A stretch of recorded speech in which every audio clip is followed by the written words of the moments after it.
This chair was supposed to look something like this, but it ended up looking like this, and then eventually like this. Let's find out why. Once I had the chair assembled, I quickly realized the incline was far too steep. So much for all my research into ergonomics and chair angles. To fix this, I cut the front legs at an angle to reduce the decline. But of course, that threw off the balance of the rear legs, which now needed adjustments as well. My solution? Extend the rear legs, not just to restore stability, but also to improve the overall aesthetics of the chair.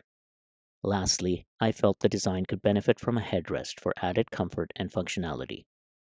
More on that in a moment. My projects revolve more around the capabilities of my shop than rigid design requirements. Since I don't have a truck or a large workspace, I get my lumber cut at the store into manageable sizes for easier transport and safer handling. For this build, that meant having 12-foot walnut boards cut into 24-inch sections, meaning no single piece in the chair could be longer than 24 inches.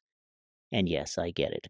If I hadn't pre-cut everything to 24 inches, or if I had just planned for some pieces to be closer to 30 inches, I wouldn't have run into half of these issues. Lesson learned. For the headrest, I joined the long grain of the headrest piece to the end grain of the seat's back. Normally, I wouldn't go with this type of joint since it's not as strong as a long grain to long grain connection. However, given that this is a headrest, not a load-bearing part, it wouldn't experience anywhere near 400 pounds of stress, so I was confident the joint would be strong enough for its purpose. What concerned me more was wood movement. The boards and the seat would expand and contract horizontally while the headrest might shift vertically. Even slight moisture fluctuations could lead to separation over time.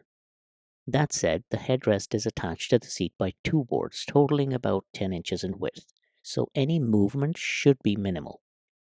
To reinforce the connection, I added two half-inch dowels running through both the headrest and the seat. While this isn't the ideal joint from a wood movement perspective, I believe it provides enough strength and stability.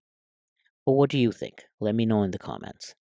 After more testing, I realized the armrests needed to be lower and the headrest had to be higher. This led to another round of modifications, removing material from the armrests and adding an extra layer of walnut to the headrest. But once that was done, the headrest still didn't look quite right. So back to the drawing board. I removed the extra material from the first headrest glue-up and reshaped the walnut layer with a scoop, finally creating a comfortable spot to rest my head.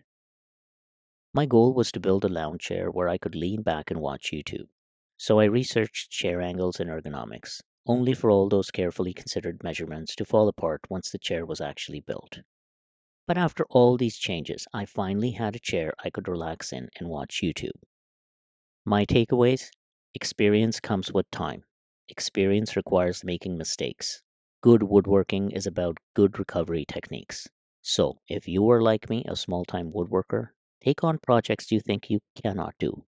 Trust me, you'll surprise yourself.